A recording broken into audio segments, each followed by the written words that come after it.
Hey guys, my name is Ronnie. Some people call me Frost, other people call me Frost Beats. Welcome to my channel. Thank you for joining me.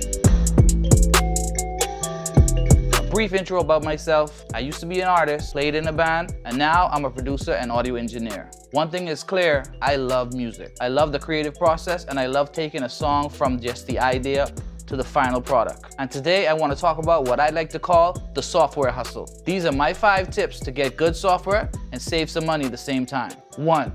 Register any LITE software you may get. If you purchase an interface or some other product, you may have gotten a few add-ons like LITE versions of popular software that everyone uses. Those can come in handy in the long run. Register any product you have and you might be able to use that towards a discounted upgrade later. I remember I bought an audio interface about 10 years ago and that thing came with a few LITE products and I was able to register those recently and still was able to get free updates for the software and also huge discounts to the upgraded versions. Number 2, subscribe to the newsletter. Even if it's a company you don't own any software from. They send out newsletters and emails every time they have specials, and some of these companies have really deep specials twice a year, sometimes during summer and sometimes during the winter months. So subscribe to it and you'll get notified every time they have a special sale, and that'll benefit you the most. Number 3, download the trial version. That way you know if the software is something you like or if it's something that can run on your system. True story, I downloaded this software. It was a software synth that I really liked and I thought it was gonna be great for my music and making it sound better. Turned out my operating system was so old, I couldn't even run it. So that thing sat on my hard drive for like a year. Sometimes not buying is the best way to save money. Number 4, try to avoid the cracked software. Guys, this one is an important and probably a touchy one.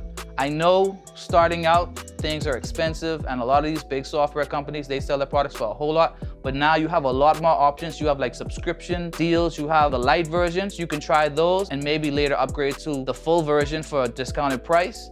But try to avoid the cracked software as much as you could. I myself personally, I used a lot of the cracked software all the time, but true story again, I had a session and I took it to a big name studio to mix it inside their room. And what ended up happening, some of the plugins I used, they reset completely to just the stock settings. So all of my effects were back to 0. Also in the past, I had the experience where I had an antivirus installed on my system, and when I would try to install the cracked versions, it would come up like it's a virus or something. So all of these things you should consider when installing these cracked plugins. And lastly, number 5, check your inventory. If you have a major software like Pro Tools or Ableton Live, Reason, any one of these softwares, even FL Studio, they come with a whole bunch of stock plugins that are really great, and they may cover whatever the plugin is you're trying to buy. Going fully legit and having all paid plugins has taught me how to mix better, because sometimes I get a session and I open it and then half of the plugins are either grayed out, and we know what that means. That means I don't have the plugin or I don't have the version that they use, and then I gotta try to figure out how to make it work some other way. This has helped me to become a better mixer and learn how to use my plugins. Those are my 5 tips on how to get good software and save money at the same time. If there's something you think that I could have mentioned in this video and I didn't, please let me know in the comments. And if you don't mind, I'd love it if you liked and subscribed to this channel. More coming. I'm gonna do some mix tutorials. I'm gonna do some beat production,